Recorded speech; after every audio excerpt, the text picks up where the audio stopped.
We're here on the Real Deal Talk podcast. Jason Stewart here covering for the Real Deal JD. Jason Stewart here covering Jason Stewart. How you doing, Jason Stewart? Pretty good. How about yourself? I'm doing good. So this is my son, Jason Stewart. We like to call him JJ so you don't get us confused. Jason Jr. Homeschool. I've been homeschooling you since the last half of last year and then this year. How you like it so far? It's pretty fun. I don't interact with a lot of people because I'm only there 2 days a week. Yeah, so just to be clear, so he can be homeschooled every day. We're choosing for him to go into an actual class. It's kind of a hybrid charter homeschool. It's called Dimensions, and he's doing a bunch of cool classes there. What classes are you doing in person? He's going Tuesdays and Thursdays. So for Tuesdays, I do a robotics class, a sign language class, Music? No, music is Thursdays. Okay. And then what else? For Thursday, I don't remember all of it. I do sign language. You got the wood wax clay, right? I do sign language, digital literacy, leadership, and a jiu-jitsu class with you. Oh, yeah. So I do his PE. So PE is at 10 o'clock Tuesdays and Thursdays on those days, and then we just do it at home. And then on Thursdays, I do a wood wax clay class, a robotics class, a Spanish class, a jiu-jitsu class with you, and Jiu-jitsu or striking. Yeah, and a music class. And right next to his school is 10th Planet San Diego, so we kind of do his PE there at 10th Planet. Shout out to the whole crew over there, Manolo and everybody over there at 10th Planet. So we're doing the homeschooling, and what's different from the homeschooling versus the regular school? What are the pros and cons? Well, the pros are I get work done faster. It's a lot less time wasting because I just kind of do it. And so how long does it take you to get a whole day's worth of work done, typically? Usually an hour to 2 hours. Okay. Which is pretty fast, judging by school days are usually like 6 hours long. Yeah. Or used to be. I get to be outside a lot more. I have a lot more freedom, and I get to choose some of the things I do for that subject. Yeah. So that's really fun. Some of the cons is I don't interact with as many people from my older school. Right. There's it's not a lot of cons. No? Pros. That's pretty cool. much the only con, yeah. All right, so what's on your resume? What are some things that you've accomplished in your life, and what are some things you would like to accomplish? Things that I've accomplished, I've made almost $3,000. That's not bad. It's a good accomplishment for an 11-year-old. Yep. Now I'm 12, but yeah. Yep. I've made some friends that are so good, I consider that an accomplishment. That's good. I'm doing great in school, doing all A's and B's. So that's an accomplishment. Yep. And I'm the fastest in my school. Accomplishment. Big accomplishment. You were also the youngest person to ever swim with sharks through in C.A.M.O. That is true. How old were you when you did that? I think I was like 7 or 8. Yeah, and so the youngest person up to that point was 12. And it was the shark instructor's daughter. No, yeah, daughter. Yeah, it was the shark, the guy who takes you on the tours. It was his daughter. Yeah. And so they weren't going to let you in the water that day. They said, well, they were kind of giving it a maybe to not make you too disappointed, but it was pretty much a no. And when they got there, they said they needed to see the behavior of the sharks and the conditions because the water condition was pretty crazy. If you let go of the rope for 1 second, the current pulled you, and it was very insane. But you ended up in there anyway. Do you remember how you ended up in the water? I'm pretty sure you were you were sick, motion sickness. Yeah, I was getting seasick. I probably had already thrown up. Yes, but I was like, don't even think about it, just do it. And I just jumped in without any instructions or anything. Yeah, like so I got in first, and you were kind of like, you and I, when we went on adventures, we did it together. And so you're like, my dad's in there, I'm in there. So I jumped in first, and they were like, we're going to go in with you. We want to get the feel for the shark. The sharks were acting a little, sporadic that day. And then you just jumped in, and they were like, Well, he's in now. Like, you know what I mean? He's in now. We're doing this. And so you held onto the rope. We both went under, and we saw 2 sharks that day, 2 different species. I remember one time the shark was coming right at us, and I was like, "Oh, this isn't good." But that was fun. You were also in Costa Rica. You were the youngest to ride the horses through the jungle. Yeah. That did, You were the youngest to basically tube raft. Oh yeah, I remember that. Yeah, I think that might have been the same year. Yeah, I was a little younger than when I swam with sharks. Really? I think so, yeah. I thought Costa Rica was first. No, Costa Rica was first. You sure? Yeah. Oh. Yeah, you were like 7 or 8. And so, they were like, no, he can't do it. And then you just got on the tube, and then some other guy had to like chase you on his tube, and he had to like hold on to the tube. And there were people like breaking their legs and ankles because if you don't keep your feet up, and you have to like lift your butt at certain times. And it was like pretty extreme, and you were just in there like, I'm doing it. And that was one of the funnest experiences of my life. That was so fun. The horsebacks too, because those horses are like they're wild, but they're tame. Like they do this all the time. They know the route to go, but no one's really directing them. They're just kind of following each other. Sometimes they kind of fight with each other, or they start racing each other and competing. Yeah. And but we had already rode horses before a few times, so you were pretty comfortable on it. You knew how to steer them. So that was pretty intense. What other adventures have you done? What's your highest cliff jump? 80-something feet or something crazy like that. We were in, I think it was Hawaii or something. No, Hawaii you Mexico. Didn't do. That was 60 feet. No, that was Belize. Belize, yeah. I did 80 feet. It might have been. It might have been close to that. That was like 80 feet high. Yeah. That was crazy. We were kind of measuring it ourselves because they said the very top of the waterfall was 150. No, it was 150 feet. You're not supposed to jump from there. You could die. I think, you could die. And then the spot that we were just kind of eyeballing it, and it looked like it was about half. And so, that was a pretty, because Jasmine jumped, your oldest sister, and she hurt her neck. Lily jumped. She hurt her neck also. She hurt her neck and also from her hand from slapping at her shoulder. So they were done after one.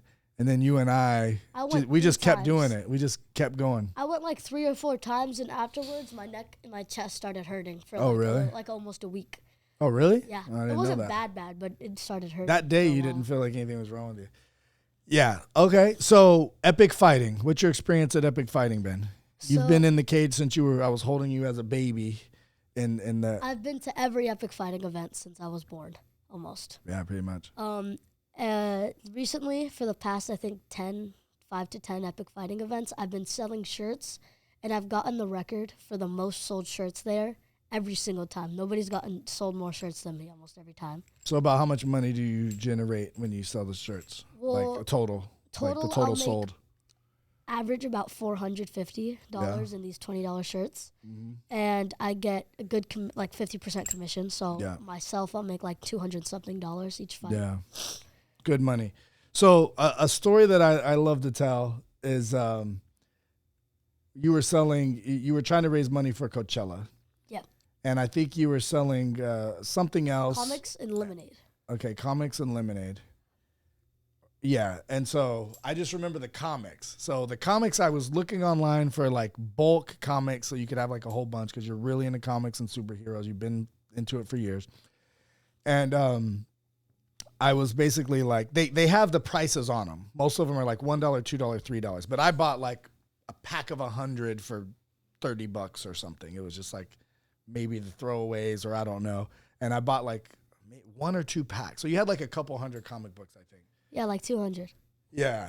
And so we bought them for way less than the whatever price is on it. Because, they already have the $1, $2, $3 per, I think maybe a couple of them said, I think 3 was the most expensive one, right? That the price is on there. They're like the most expensive one was $3 and $4 ones. There was $3 and $4 ones. So you went out there and I remember coming up to you and I said, what are you selling them for?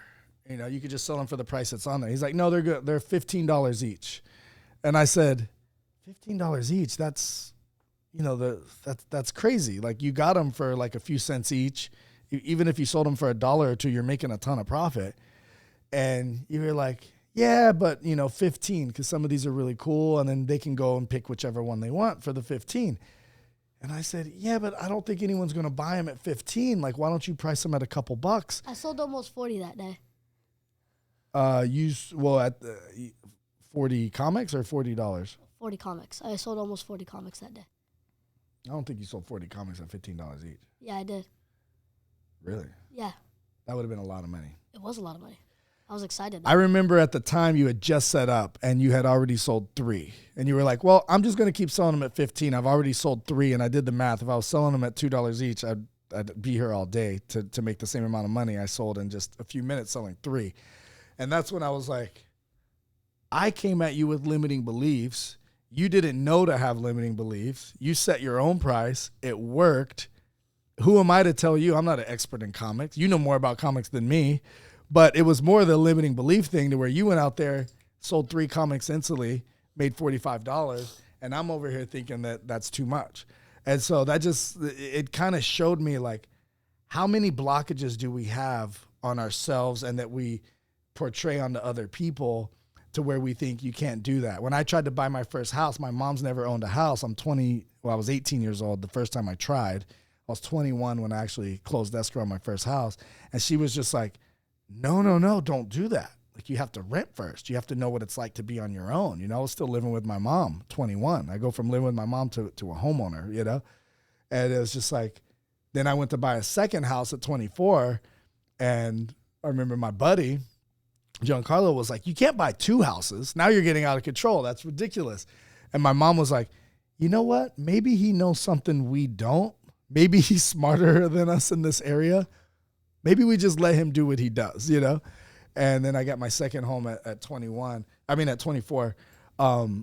But how many times in our life do we have these limiting beliefs that are stopping us from thinking that 9 to 5 is the only way, or, you can only charge this much? I just told the story on how, when I first started doing sponsorships with Epic, I was charging $500 a month. That was $1,500 per show.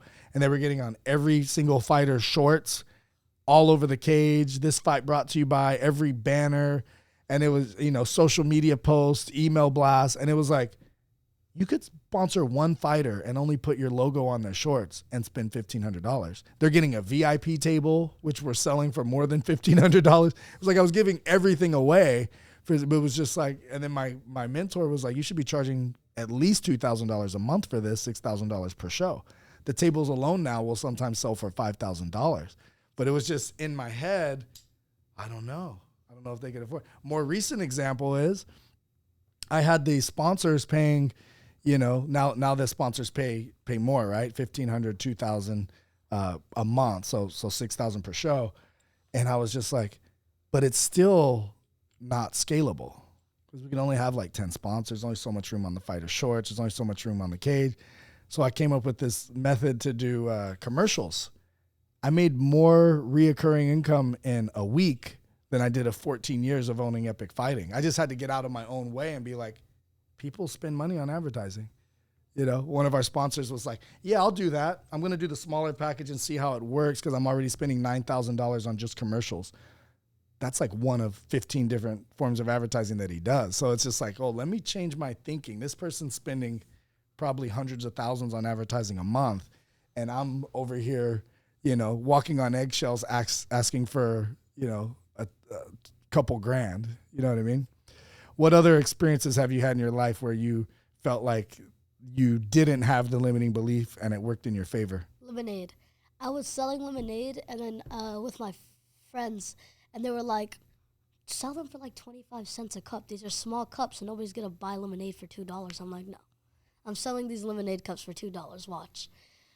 I was selling these like little small lemonade cups for $2, but my thing was they were hand squeezed with organic lemons. Yeah. So big difference for people that know. Huge difference. So I sold like a little over $200 worth of lemonade that day. Mm-hmm. They were like, we've never sold even $100 worth of lemonade in our lives. Mm-hmm. It was like, we charge lower than you. More people come up to us. And I was like, yeah, but. Yeah, the lemonade was like, cool. So yeah. Going back to the lemonade, you started with your sister. Yeah. I remember the day you fired her. Do you remember that? Yeah, she asked for too much money. Yeah. And she was all she was really doing was counting the money and stuff. And I was like, Well, she was helping you make it. Yeah, oh yeah, she was helping me make the lemonade, but she asked for like, I think it was like 10% or something. No, she was asking for half. For half. I remember that. Yeah, half of what I was making. I was like, She said we should split half because I'm helping make the lemonade, but you were buying everything with your money. yeah. Yeah. So I was like, So you guys were there counting money, and as you're counting money, you realize you made a lot of money. It's been a few $100, but you're the top salesperson. You were selling it more than her, and you were investing all of your money. But she said, well, yeah, but I'm helping you make it. It's going to take you way longer to make it, which it did. Like, she can make it a lot faster. She's stronger, squeezing the lemon. But you made a business decision there. You were like, oh, so half is what you want? She's like, okay. You said, okay, well, then you're fired. And you gave her half. And you said, from now on, I'll do it on my own. yeah. And so then afterwards, I spent like $50 on a little electric squeezer. Mm-hmm. And that saved a bunch of time. I invested my money on an electric squeezer. Mm-hmm. And then every time you best did a lemonade substitute for stand, really you were investing like 30 to 40% of your income on stuff to make it more, to make it to where you could do it by yourself, to make it more self-reliant, self-sufficient. yeah. Do you remember some of the things you bought with your money? I bought a wagon for, I think that was $150. That was like my biggest investment. Mm-hmm. Where you bought it, I paid you back for it. Yeah. I bought the electric squeezer for the lemons. Mm-hmm. I bought some knives to cut lemons. No, we had knives. No, we have those black knives. I bought those. I paid for half of those. Really? Yeah. Okay. I paid half of those because I was like, I need this for lemons. The knives we have aren't very good. Okay. It's like they're trash. I bought, because we had those knives we had at the Yellow House. Okay. We had those for a while. What else? I bought a tablecloth, Mm-hmm. and I bought a jug to hold the lemonade. I bought 2 of those actually. Yeah. I bought cups every single time. Every single time I bought lemons, I bought my sugar and I bought water. Mm-hmm. If we didn't have water already. Mm-hmm. And that was pretty much it, right? Mm-hmm. Yeah. I also bought a chair for myself too. Okay. Yeah. And so then the lemonade you were doing for a while and profiting pretty well. And you've been to Coachella twice now. Yeah, and I paid for half my ticket. The deal is you pay for half the ticket, I'll pay for the other half. Yep. So you've raised the money both times to pay for half. What's your goal now? What are you going to do with your money? What's your motivation to make money? I don't know. I think I have the most money I've ever had, so I got to do something good with it. Mm-hmm. A lot of people are telling me I should invest into some crypto or some type of coin. Mm-hmm. So that's probably what I'm going to do. That's what I've been thinking about lately. Any message you want to give to the people before we close out? Anything is possible. As long as you put your mind to it and actually put in the work that needs to be done, you can do practically anything. Mm-hmm. It's not going to be easy, though. Trust me. Not at all. I like it. JJ. Follow him on Epic Life of JJ on Instagram. And we out. The Jason Stewarts are out. Coming from Real Deal Talk Podcast. Wait, before we go, What? we got to talk about the time you met Leonardo DiCaprio, you said? What about it? In the bar. I mean, it's an amazing story. You got to tell it. Leonardo DiCaprio at the party? Yeah. He was just there. Oh. There's not more to it? No. Didn't really hang out with him much. Just, he was there. After the Del Mar races. I met a lot of cool people. All right, guys. We out. Real Deal Talk covering for Real Deal JD. The Epic Life of JJ. Follow him on the gram. Later.